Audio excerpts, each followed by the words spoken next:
All right, all right, all right. Welcome to the Way to a Great Marriage cast. And I'm Tony. This is La Rhonda. Hello. And she's going to sing one of Miss Omi's songs. And Annabelle's trying to help me. I was trying to help her. Miss Omi is La Rhonda's mother. So here is La Rhonda. Turn this. This is called If I Could Only Touch the Hem of His Garment. Shh, Annabelle. There was a woman who had suffered many long years, spent all that she had. She cried many tears. Then she heard that Jesus would soon be passing by. Oh, I just need to touch his garment, she cried. If I could only touch the hem of his garment, then I know that I'd be made whole. Oh, yes, I want to touch the hem of his garment, then I will be made whole.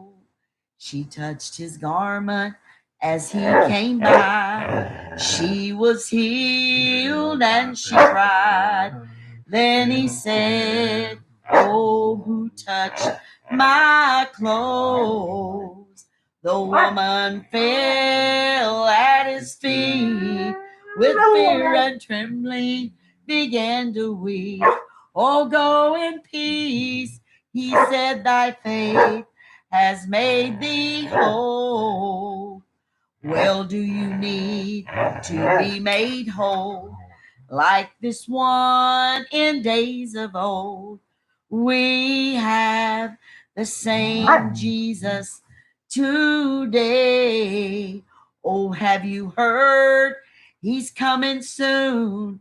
It may be morning, night, or noon. Will you be ready to touch his garment on that day? If I could only touch the hem of his garment, then I know that I'd be made whole. Oh, yes, I want to touch the hem of his garment, then I will be made whole. Hallelujah. And we need to show Annabelle. Annabelle. She's upset because she's not in the picture. She's not in the picture. Come over here, Annabelle. She was helping me sing. Here she is. There's Katie. You don't have to tilt that. Oh, okay. Sorry. And there's Annabelle. There's Katie Bug. Oh, my goodness. Oh, I'm sorry. So we got them sitting here with us tonight. Okay. Oh.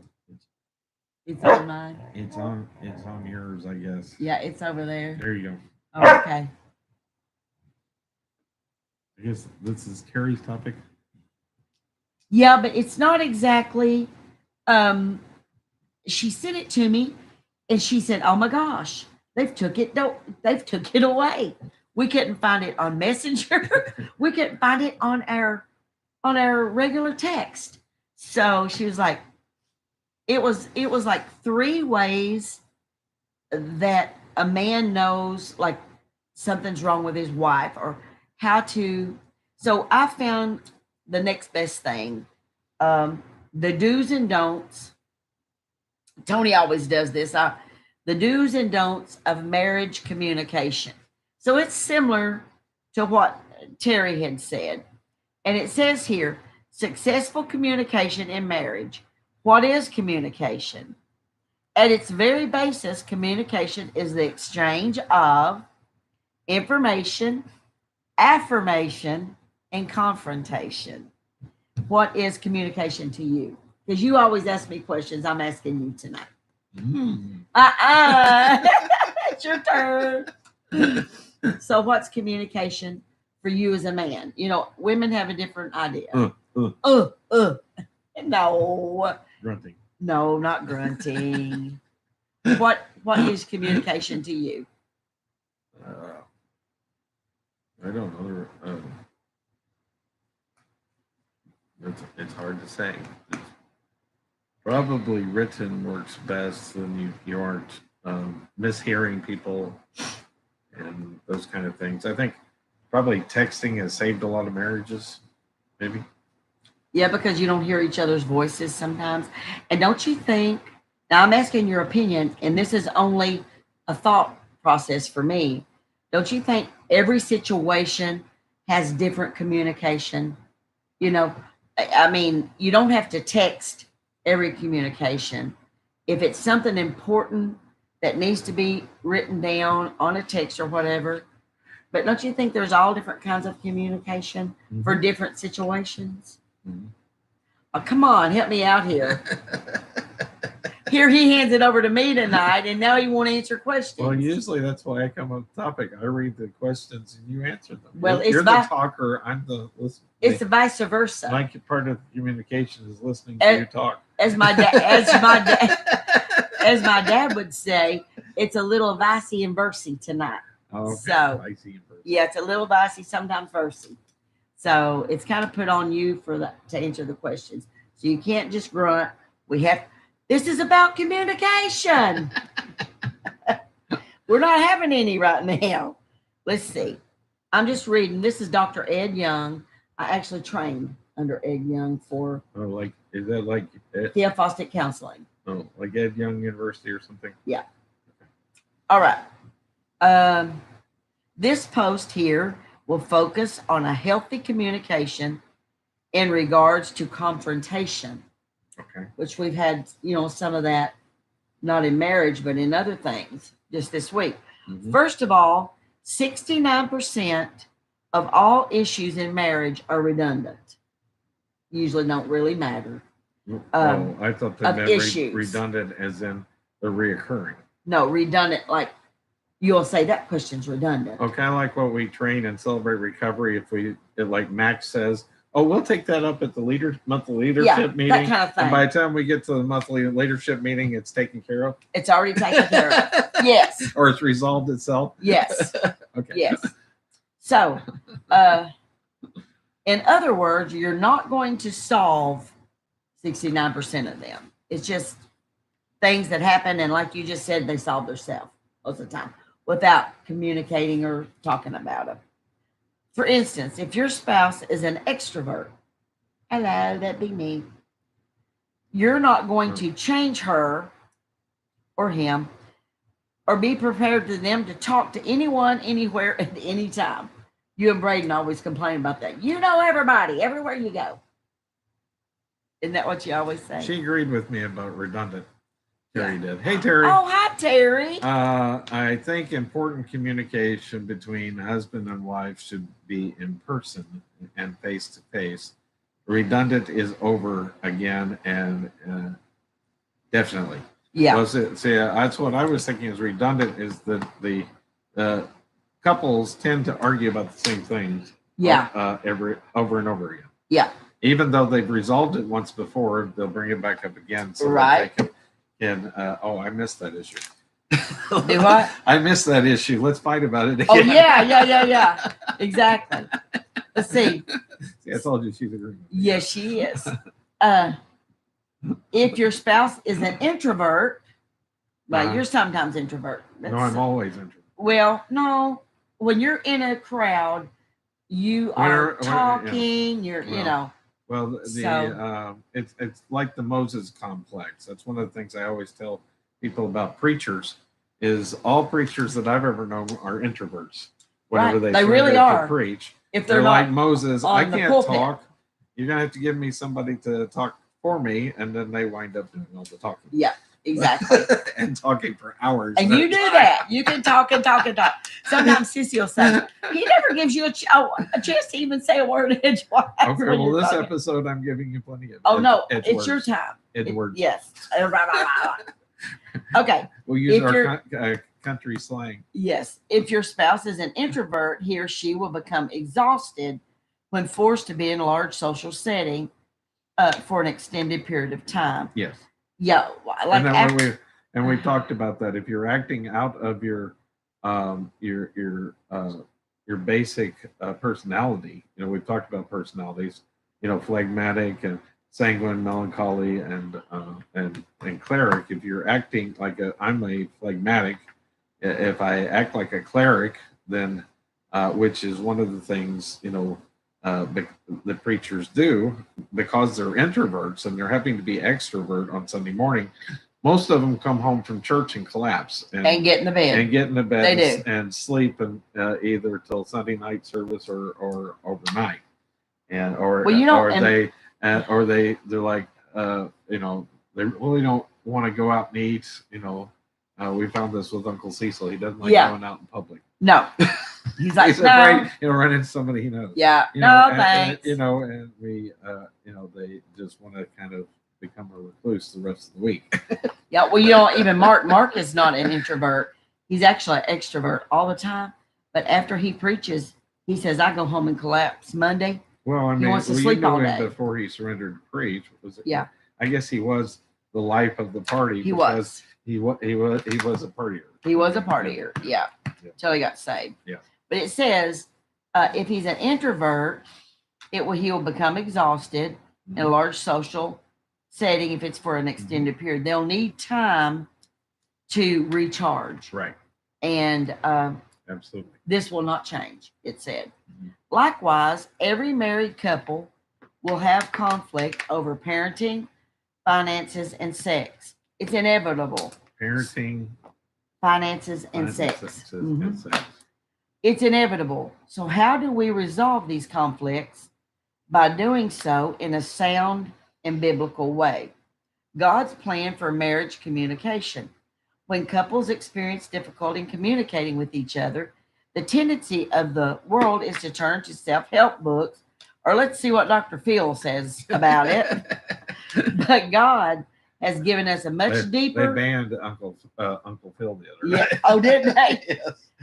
On TikTok. They banned his video on TikTok. It says, but God has given us much of a deeper and bigger power than that. We have the gospel of Jesus Christ. It gives us the source to be reconciled to each other because we were first reconciled to God. I love that. I love that. So it says in Romans 5:10, for if while we were God's enemies, we were reconciled to him through the death of his son, Jesus Christ, how much more, having been reconciled, shall we be saved through his life? We were God's enemies, but when we were at war with God, he saw the conflict and the inability for us to communicate with God and for him to communicate with us. Then Jesus entered our lives, and we have the power of the Holy Spirit. When we accept Jesus, we accept God's Spirit. Marriage is the only relationship that is similar to God's relationship with his people. I guess that's the reason sometimes it'll say, we are the bride and he is the groom, Let's see. There must be a vertical relationship before there can be a horizontal one. I've heard you say that before. Yeah, I've said that a lot. That came from my very own John Baker. Yeah. I don't know where, is he young in California? He I'm went not to sure. a church in California that taught him that your vertical becomes horizontal. In other words, the closer you get to God, the better your relationship is with other people. Okay. Ed's here in Kentucky. Oh, he is? In Campbellsville. Oh, he is? Yep. Okay. That's where we went and did our study. Oh, okay. Yeah. So let's talk about some tips on how to have an successful communication in the exchange of information, affirmation, and confrontation. The following list will explore the do's and don'ts of healthy marriage and communication. Number 1, don't ignore your partner. Uh-huh. Yep. Don't ignore Okay, I'm taking notes here. Ignore my partner. Okay, no, next. forever. Next. When you're angry, your breathing increases and your pulse rate goes up. If your pulse rate is above 90, you're being influenced by your emotions. Okay. This isn't the time to do keep it any. below 90. Yeah. Keep it below 90. Listen, this isn't the time for confrontation. Is if you're mad and Oh, angry. okay. So you got to take each other's pulse rates before you talk? No. Ephesians, you're making fun of my subjects. No, I'm not. Ephesians 4:29. I thought that we had humor with We do have a lot of humor. With our They don't understand our humor. I know. It's an inside joke. Listen at this. Ephesians 4:29 Uh-huh. says, "No foul language should come out of your mouth, but only what is good for building up someone in need, so that it gives you grace to those who hear you." Education. If you're angry, you may say something that will tear down your spouse rather than build them up. Mm-hmm. So number one, don't ignore your spouse, and do not confront and have confrontation while you're Keep it angry. below 90. You just below don't be 90. angry. Come on, get below 90. I'm so we gonna can punch talk. you, and you'll think below 90. Okay, listen to this. Number two, don't use absolutes. Okay. Never say never. Never say never. Never say never, and never say always. Right, correct. You know why? Tell me. Anytime you hear somebody say never and you hear somebody say always, they're lying. Now, Rick Warren says it all the time, but it's different with him because he's talking about God. God will always, and He will never. Yeah, But yeah. In human terms, Humans whenever I'm are saying different. I will always or I will never, then you are lying out your butt. Yeah. What's Terry say? Humor kills me. I don't want the problem deflected. It absolutely drives me. I got a heart over it. Yeah, I know. I don't see if it. we don't work to settle. If it's just funny and you don't work it out. Right. Well, you don't distract your kids when they're in class. You know, like whenever they get angry, you don't take them over and take them to another desk and put them on another project. Anyway, I don't know. I've never heard of that doing that either. Yeah, that's one of the things they taught me in teaching is that you can take.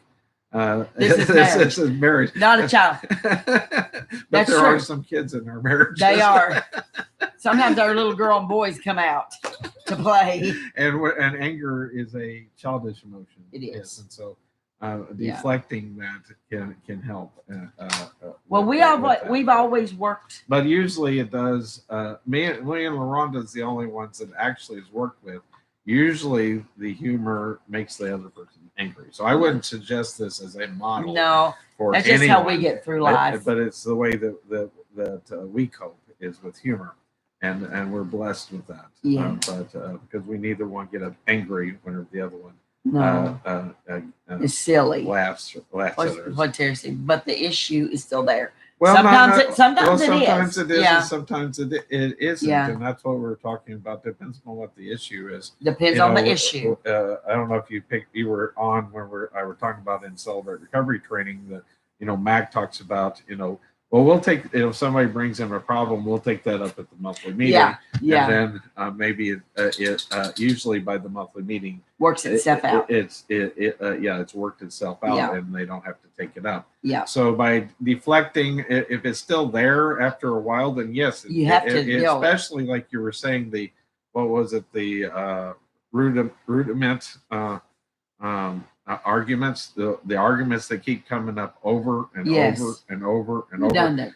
But but a lot of those are because that of unforgiveness, because the person says, okay, I forgive you, and let's forget about that. But have you really? But then they become historical. Well, that's next. You're getting ahead of yourself. Whenever that they get into arguments, they bring up the kitchen sink. Well, let me read this. Okay, go ahead. Don't get historical. He did not read this before either. It says, I'm sorry, It's- I could just teach these. But it says, it's unfair to bring up something from the right, past. it is. It's like Now, a weapon of but mass now let me tell you destruction. this: if something from the past comes up again, and it has not been taken care of, it's not historical anymore. If somebody does Well, something over and over right, right. again, it's not Well, historical. that's a new issue. That's a new Each issue, even though it's old. Even each new event is Yeah. it becomes a new issue whenever It does. they know, like a cheating spouse. If they Yeah. cheat on you again, well, it's a new issue. It's a new when issue. when they've cheated on you this new time.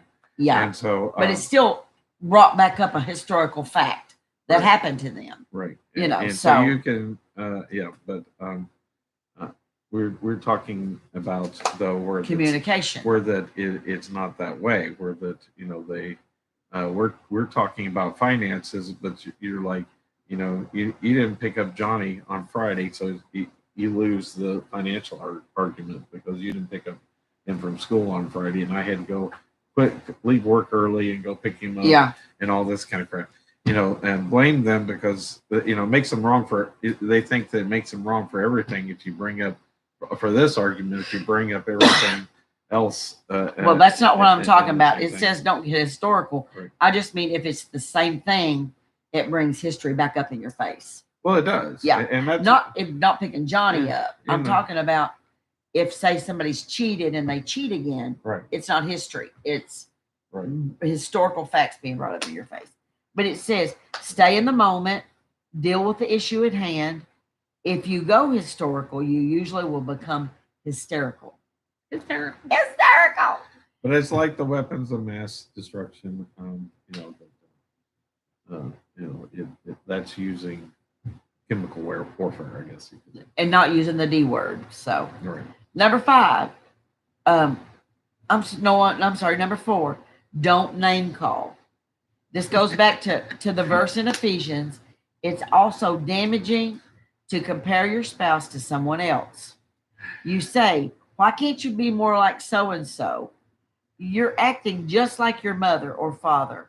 This is not constructive. Get rid of these phrases. Do you agree or disagree? Oh, we have phrases. To not name call. It says, Oh, okay. why can't you be more like so-and-so? Well, you're acting like a child whenever that you call people names. Yeah. It's even though it seems to be more popular these days to do that kind of thing. Yeah. So don't call each other names. Now we're talking marriage right Oh, here. but they're an idiot. Yeah. That's different. Yeah, exactly. Okay. Number 5, don't threaten each other. Okay. In the heat of conflict, have you ever been tempted to say, if you do this again, I'm walking out of here? Right. Or when you always threaten to leave or give up, we've always said you don't say the D word. You don't use the D Well, word. I mean, this goes back to parenting. You do the same thing with the child. You don't threaten a child with something unless you're willing to do it. That's what a lot of parents do. Right do is they will be like, if you don't stop that, I'm going to wear your butt out. And then 15 minutes later, you better stop that. They're doing the same thing. I'm going to wear your butt out. Or I'm going to tell your daddy when he gets home. And they never wear. They never do anything. They let it. They just threaten, but never actually discipline. So if you're going to tell a child you're going to wear its butt out, then spat it and get it over with and go on. I'll probably be took to jail for saying that, but yeah, it is today's issues. I forgot. It's illegal to spank your children these days. Oh no! I learned apparently it's I guess it's not a law. It's just the family courts and CBDS has decided that if you spank a child more than 6 inches? 6 inches. 6 inches from the butt with your with anything other than your hand, that is child abuse. Yeah. And so I knew a gentleman that got in trouble for that, and that's what they told him. And I was like, well, that would wouldn't discipline the child, so we might as well give up. But Forget it. So you can do the nanny on the TV. That's why, Time out, that's why nanny chair. it's much more important to watch what that you say and discipline them with your words, than with your actions. But you don't scream at them. You don't scream at a child, right? But like a teenager, like we were talking about a minute ago. You tell them, you're eating breakfast together, and you tell them put your syrup, your bowl in the sink, and you get up and you go to the bathroom and get finished getting ready. You don't stand there. Make sure that they do it. When the adult leaves the room, you better do what he says. Right. It's not like, you stand there and argue with them all day long. Right. To get anything done. All right. Number 6. We might need to take that on all of our relationships. Just if somebody wants to argue, just state your facts and walk away. Yeah. Rather than stand there and argue with them. Yeah. Both blue in the face. Okay. Number 6. Don't keep score. Okay, what are we up to? 205 to 196. I thought it was 200 to 1. It says, if you record every argument that you won and your spouse has only won 3, it's time to stop. It doesn't matter who wins the last argument. Successful communication is not about winning and losing. It is about, like Terry said, is the issue still there? And so this goes back to the historical. If you make your list and you check it twice. Yeah. Find out who's naughty and nice. Yes, we'll find out who's naughty and nice between us by checking. I want to read you off a list of everything you've ever done. Yeah. And so that's what a lot of people do. That's throwing in the kitchen sink. And that's what a lot of people do in marriages. And I'm surprised they don't have like a list on their phone. I mean, there is, in the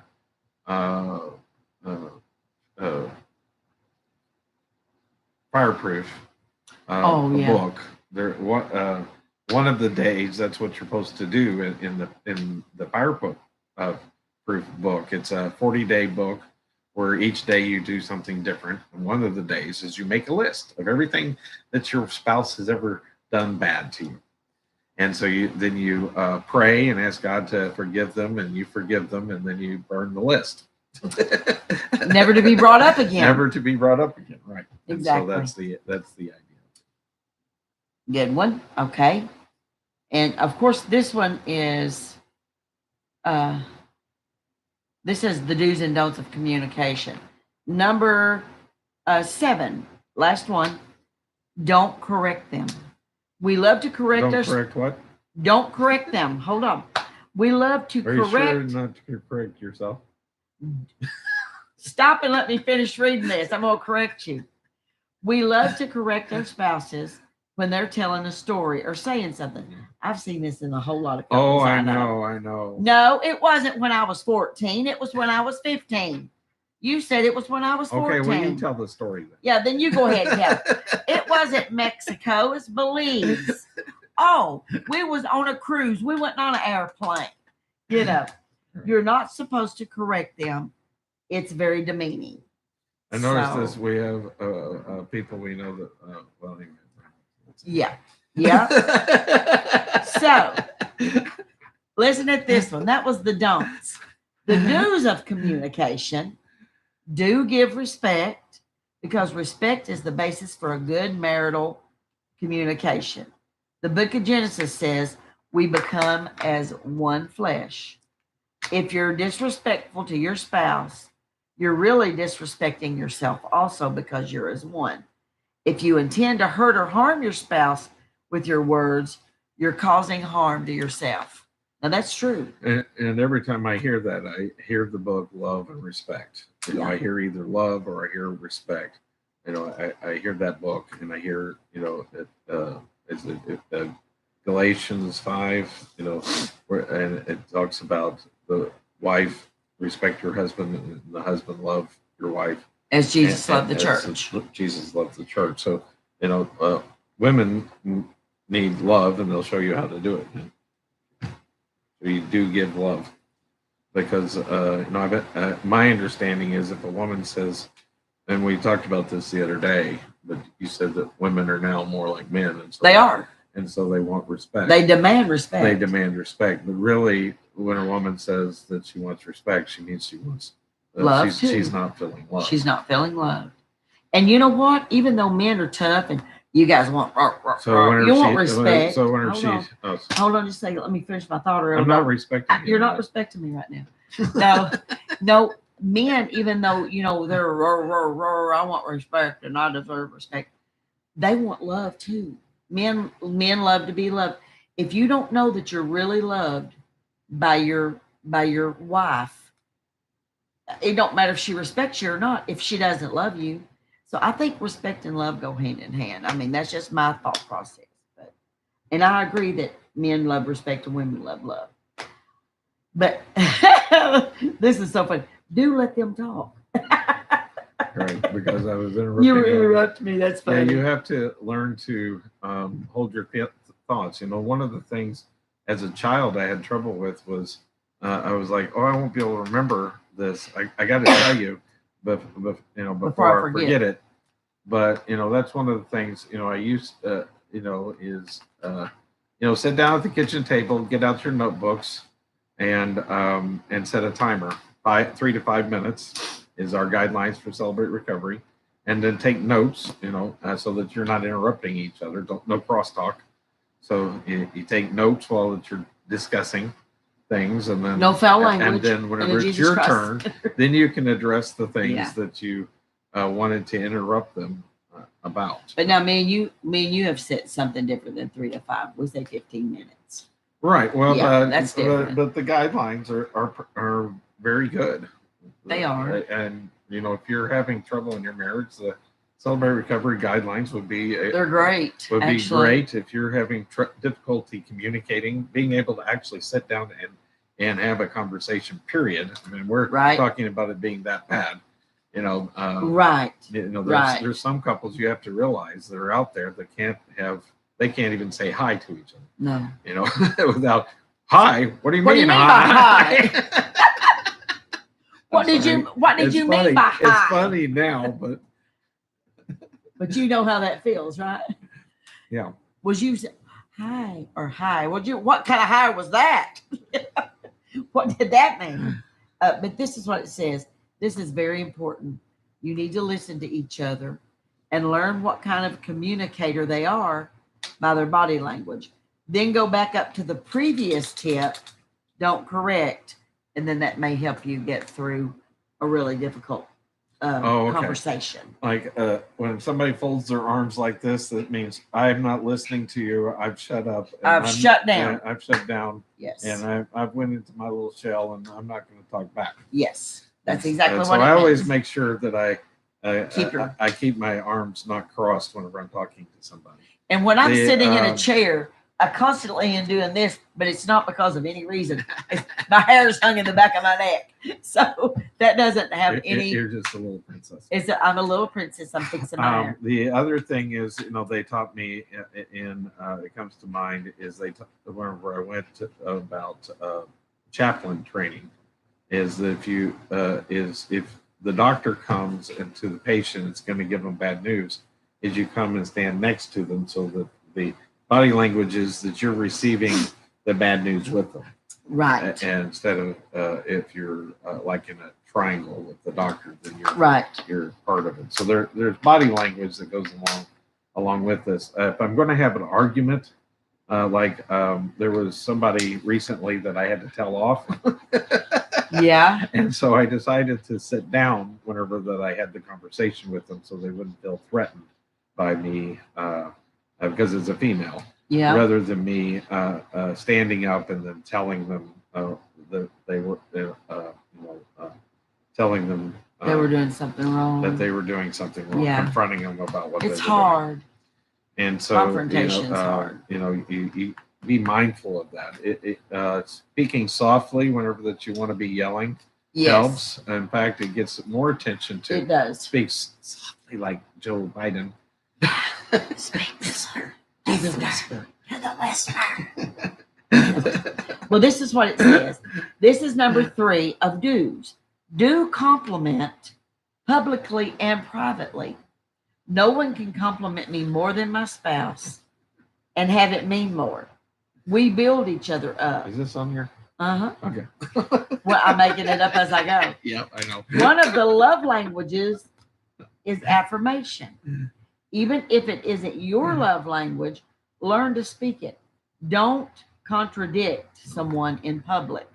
Do compliment them in public and in private also.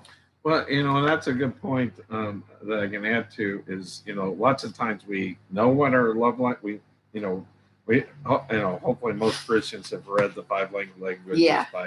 by Chapman, Steve Chapman, and you and so you kind of know what your spouse's love language is, but it wouldn't hurt if you go through and practice all the love languages with them rather than just the one that that they That have. they need or have, Right. But let's see, it says, oh yeah, that's good. Number 4 of do's. Oh, was that something else? I guess Yep, what that he was yep. going to say. Yep, you do that really good. So we did the don'ts. The very first 7 was don'ts. Don'ts. These are do's. These are Number do's. 4, do understand your communication style and your conflict resolution style. In Proverbs 15:1, it says, a gentle answer turns away wrath, just like you said, but harsh words causes quarrels. If you've come from a home where conflict wasn't handled biblically, you may be tempted to fall back on old habits derived from your observing your family or origin. Habits like shutting down, refusing to talk, Well, walking out, or becoming furious will not resolve the conflict.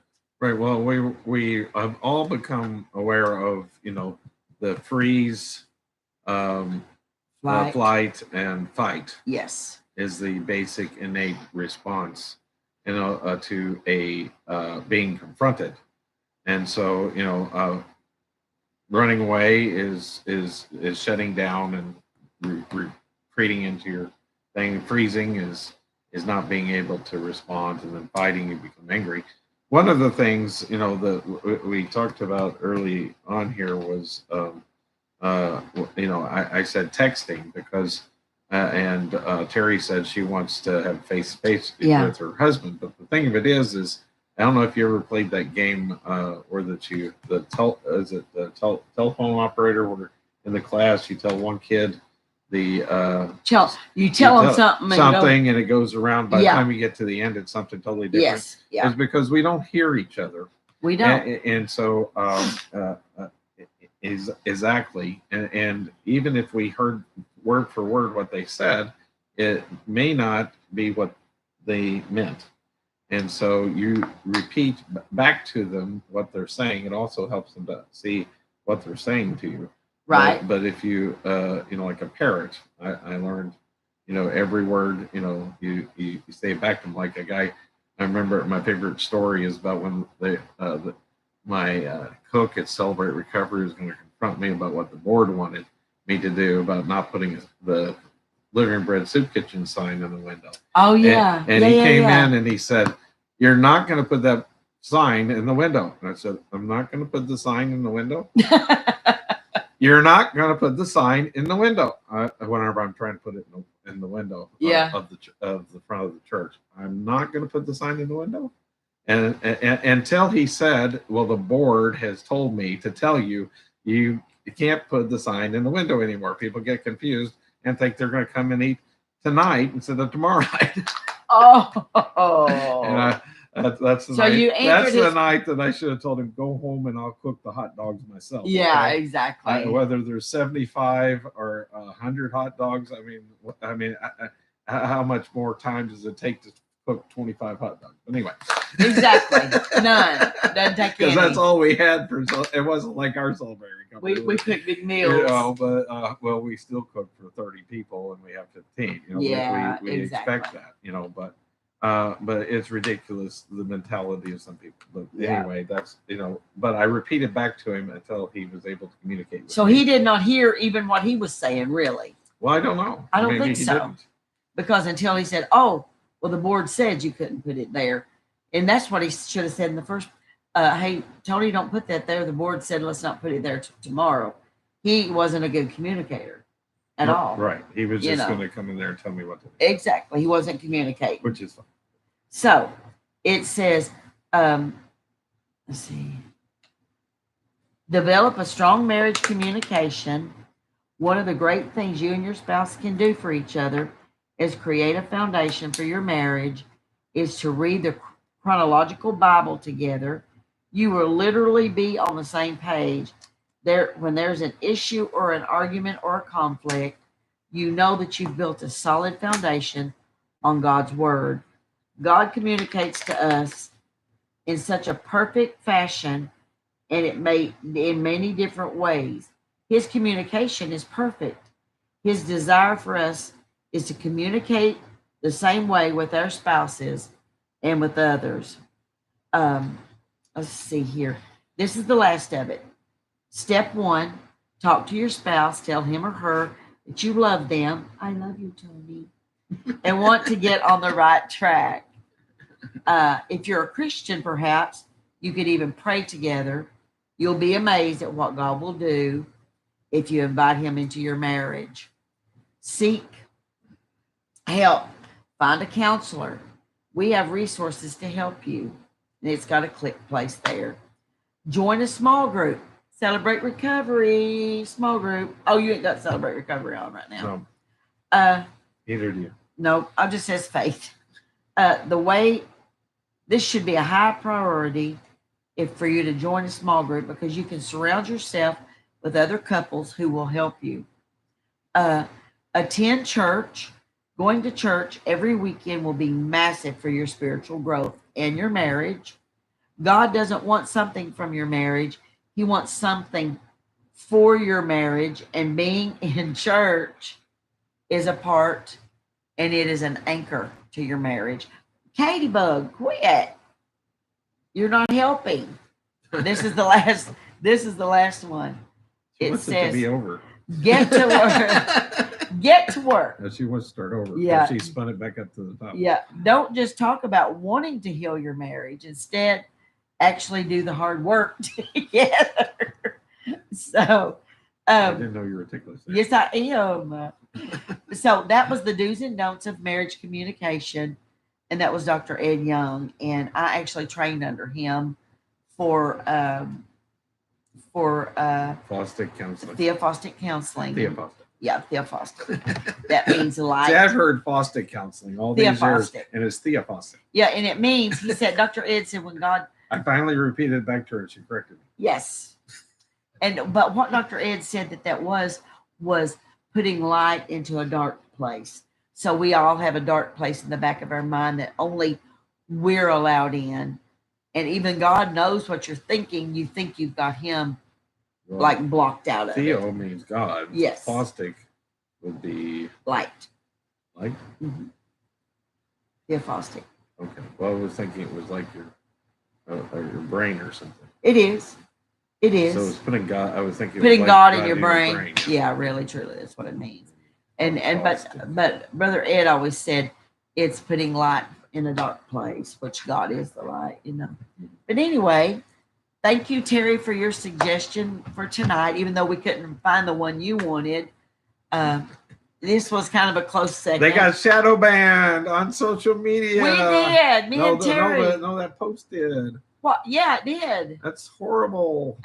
It's the truth. That's what happens when you go back and try to find something that's not there. I know. It got deleted by She found it on some Facebook. Some entity. Well, of course. Yeah, and so Facebook or something like that. She It's said about marriage, probably. And they didn't like it. they didn't like it. No, they didn't like it. So Which brings me to my point. You know, I've gotten off Facebook a long time ago. if you still choose to be on there, that's your business. I'm not going to tell you one way or the other. But the least thing you can do is share for me. Please. So likes and comment, ask questions.